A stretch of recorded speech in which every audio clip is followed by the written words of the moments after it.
Hello எபிஆர் squad எல்லாத்துக்கும் நல்லா இருக்கீங்க நம்புகிறேன். ஸோ இந்த வீடியோவில் எதை பற்றி பார்க்க போகிறோம்னு கேட்டிங்கன்னா, குரோஷியாவில் அந்த டிரைவிங் ஃபோர்க் லிஃப்ட் சம்மந்தமான இதெல்லாம் எனக்கு கேட்டிருக்கிறீங்க. நான் உங்கள்கிட்ட வந்து ஒரு உண்மையான என் ஃப்ரெண்டுக்கு நான் வேலை பார்த்த கம்பெனியில் நடந்த ஒரு எக்ஸ்பீரியன்ஸை இந்த இதில் ஷேர் பண்ணுறேன், ஓகேவா? அது என்னன்னு கேட்டிங்கன்னா, இப்போ குரோஷியாவில் அந்த டாக்ஸி ஓட்டுறாங்க தெரியுமா, அதில் வந்து ஒரு பெரிய ஸ்கேம் நடந்திருக்கு.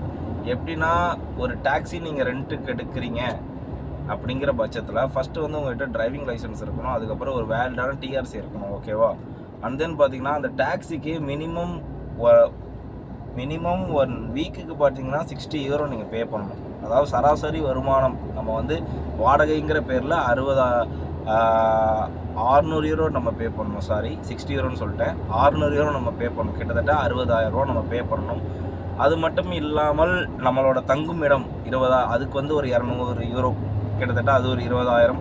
அதுக்கப்புறம் டீசல் செலவுகள், டீசல் வண்டி தான் அதிகமாக இருக்கும். ஸோ டீசல் செலவுகள் பார்த்திங்கன்னா அது வந்து ஒரு 1 வீக்குக்கு பார்த்திங்கன்னா கிட்டத்தட்ட ஒரு 60 யூரோக்கு நீங்கள் அடிச்சிங்கன்னா போதும், அது ஒரு 6,000 ரூபா. அதுக்கப்புறம் பார்த்திங்கன்னா நம்ம டேக்ஸ் பே பண்ணணும், அது ஒரு 135 யூரோ. இதெல்லாம் வந்து டாக்ஸி ஓட்டுறதுக்கான இதை நான் சொல்கிறேன், ஓகேவா? 135 யூரோ நீங்கள் டேக்ஸ் பே பண்ணணும், ஓகேவா? இதில் என்ன ஒரு ப்ராசஸ்னு பார்த்தீங்கன்னா, இப்போ நீங்கள் வந்து ஒரு சராசரியாக ஒரு 1 மந்த்துக்கு ஒரு 6,000 யூரோ ஓட்டுறீங்கன்னா அதில் 10% வந்து உங்களுக்கு ஒர்க் பர்மிட் கொடுக்குற உங்களோட பாஸ் வந்து எடுத்துப்பாப்பில். மிச்சம் உள்ள 90% வந்து நீங்கள் எடுத்துகிட்டு போகலாம். அந்த 90% செலவுலேயே அக்கோமடேஷன், காரு ரெண்டல், காரோட மெயின்டெனன்ஸ் அவங்க பார்த்துப்பாங்க, காரோட டீசல் நீங்கள் பார்த்துக்கணும். அதுக்கப்புறம் உங்கள் சாப்பாடு செலவுகள், இது எல்லாமே இருக்குது, ஓகேவா? இதில் லைட்டில் எங்கேயாவது போய் தட்டிங்க வச்சிங்க இது பண்ணிங்கன்னா அதுக்கு ஒரு அமௌண்ட்டை போட்டுருவாங்க. இதெல்லாமே நடக்கும். சரி, எல்லாமே நல்லா தானடா இருக்குது, பரவாயில்லையே, நான் ஒரு நாளைக்கு 12 மணி நேரம் ஓட்டுவேன், சம்பாதிப்பேன், வைப்பேன்னா அதில் தான் வச்சானுங்க ஒரு செக்கு. என்ன செக்குன்னா, நமக்கு வந்து ஃபேக் பர்மிட்டை போட்டு விட்டுட்டு டேக்ஸே கவர்மெண்ட்டுக்கு பே பண்ணல அவங்க, ஓகேங்களா? டேக்ஸே அவங்க வந்து கவர்மெண்ட்டுக்கு பே பண்ணலை. இதனால் கிட்டத்தட்ட ஒரு 135 பேர்கிட்ட வேலை இழந்து இல்லீகலாகி அதில் பாதி பேர் டீபோர்ட் ஆகி இந்த அளவுக்கு ஆகிருக்கு. கிட்டத்தட்ட பில்லியன்ஸ் கணக்கில் அந்த ஓனர் பாஸ் வந்து இது பண்ணி அவரை வந்து கைது பண்ணியிருக்கிறாங்க குரோஷியாவில், ஓகேவா? நான் இது எதுக்கு சொல்கிறேன் அப்படின்னா, ஒரு டாக்ஸிங்கிறது கமர்ஷியல், ஒரு உயிரோட நம்ம வந்து சம்மந்தப்பட்டது. கஸ்டமர்ஸ் ஏறுவாங்க, ஃபேமிலிஸ் ஏறுவாங்க.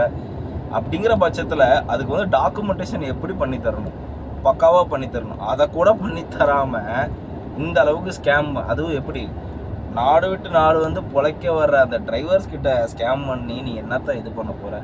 இதுதான் கைஸ் குரோஷியா காரணங்களோட அந்த மென்டாலிட்டி. நல்லா புரிஞ்சுக்கோங்க, ஓகேங்களா? இவ்வளோ இது இருக்குது, டிரைவிங் எவ்வளோ பெரிய இதுங்கிறது உங்களுக்கு தெரியும், சரிங்களா? பார்த்து ஓட்டணும். அப்படிங்கிற பட்சத்தில் இதில் வந்து ஸ்கேம் பண்ணிவிட்டு இல்லீகலாக வச்சுட்டு போலீஸ் வந்து எல்லா பக்கமும் நிற்பாங்க, சரிங்களா? எங்கே ப்ராப்பர் டாக்குமெண்ட்ஸ் இல்லாமல் எங்கேயாவது மாட்டினோம்னா முடிஞ்சது, அதோட டீபோர்ட்டு கனவுலே நினச்சி பார்க்க முடியாது. ஸோ இந்த மாதிரி இதெல்லாம் ரிஸ்க்லாம் இருக்குது. ஸோ அதனால தான் நான் சொல்கிறேன், try for better country, okay? அப்போனா தான் வந்து உங்களால் எல்லாமே ஒரு லீகல் ப்ராப்பர் டாக்குமெண்டேஷனாக பக்காவாக நடக்கும். இது வந்து நான் ஒர்க் பண்ண கம்பெனியில் என்னோடய ஃப்ரெண்டுக்கு நடந்திருக்கு. அவர் சொன்ன இதை தான் நான் வந்து அப்படியே உங்களுக்கு கன்வே பண்ணுறேன். கிட்டத்தட்ட ஒரு 4-5 மாதமாக, கிட்டத்தட்ட நவம்பர்லேருந்து வேலை இல்லாமல் இருந்து இப்போ வந்து ஒர்க் பர்மிட், அப்புறம் வந்து ஒர்க் பர்மிட் லீகல் ஆக்கிடுவோம் அப்படி இப்படின்னு சொல்லி அவங்க பண்ண ஸ்கேமே வந்து இப்போ தான் தெரிஞ்சிருக்கு. ஸோ இதற்காக தான் நான் சொல்கிறேன், try for better western country, okay? நம்மளாம் இந்தியன்ஸ், நம்ம வந்து பங்களாதேஷி, நேபாள் கிடையாது, படிப்பறிவு இல்லாதவங்க கிடையாது, நமக்கு எல்லா நாலேஜுமே இருக்குது, சரிங்களா? அதனால தான் உலக பெருந்த சர்வாதிகார நாடான அமெரிக்காலேயே நம்ம வந்து எல்லா சிஓஸும் இந்தியன்ஸாக இருக்கிறாங்க. ஸோ அதுக்காக தான் நான் சொல்கிறேன், try for better country, okay? நீங்கள் இங்கே வந்து என்ன வேணாலும் பண்ணி பஞ்சாயத்து பண்ணி நம்ம வீட்டில் காப்பாற்றிடுவாங்க, இல்லை சொந்தக்காரங்க காப்பாற்றுவான், இல்லை ஏதாவது ஒன்று பண்ணிடலாம். பட் அங்கெல்லாம் பார்த்தீங்கன்னா உங்களை காப்பாற்ற ஒருத்தன் கூட வரமாட்டான், நீங்கள் மட்டும்தான் பார்த்துக்கணும். உங்கள் சர்வைவல் வந்து நீங்கள் தான் பார்த்துக்கணும். அப்போ உங்கள் சர்வைவலோட ஸ்கில் வந்து கொஞ்சம் நிம்மதியாக இருக்கணும், பீஸ்ஃபுல்லாக இருக்கணும். அப்படின்னா நீங்கள் பண்ணுற டாக்குமெண்டேஷன் பக்காவாக இருக்கணும், சரிங்களா? அதுக்காக தான் நான் திரும்ப சொல்கிறேன், குரோஷியா மாதிரியான கண்ட்ரிக்கு நீங்கள் டிரைவிங் அந்த மாதிரி இதில் போகிறீங்கன்னா தயவு செஞ்சு சொல்கிறேன், கொஞ்சம் கேட்டு விசாரிச்சுட்டு பொறுமையாக பார்த்துட்டு போங்க. ஏன்னா இதெல்லாம் வந்து நாங்களாம் எக்ஸ்பீரியன்ஸ் பட்டோம், அங்கெல்லாம் போயிட்டு எல்லா எக்ஸ்பீரியன்ஸும் பண்ணிட்டு தான் நான் சொல்கிறேன். சும்மா நான் கதை வந்து அடிச்சு விட்றேன், நான் எல்லாமே நான் எக்ஸ்பீரியன்ஸ் பண்ணிட்டு தான் நான் சொல்கிறேன். ஸோ அதனால தான் try for better country. Okay, அதுக்காக நான் குரோஷியாவை குறை சொல்ல மாட்டேன். குரோஷியாவில் பேப்பர் ஒர்க்கில் உள்ள மிகப்பெரிய ஸ்கேம் வந்து நான் சொல்கிறேன். ஓகேவா, அதனால தான் நான் இந்தளவுக்கு சொல்லிக்கிட்டு இருக்கேன். So please be aware. see you on next video guys. உங்கள் கமெண்ட்ஸ் ஏதாவது இருந்தால் போடுங்க. வீடியோ பார்க்குறீங்க, சப்ஸ்கிரைப் பண்ணுங்கள், ஃபாலோ பண்ணுங்கள், சப்போர்ட் பண்ணுங்கள். நீங்கள் சப்போர்ட் பண்ணால் தான் எனக்கு வீடியோ எடுக்கணுங்கிற அந்த மோட்டிவே வரும், இல்லைனா எனக்கு வரவே வராது. ஸோ அதுக்காக தான் நான் சொல்கிறேன். ப்ளீஸ் உங்கள் கருத்துக்களை எதாக இருந்தாலும் கமெண்ட் பாக்ஸில் போடுங்க. கண்டிப்பாக வந்து நான் அதுக்கேற்ற மாதிரி ரிப்ளை பண்ணுறேன். ஓகே.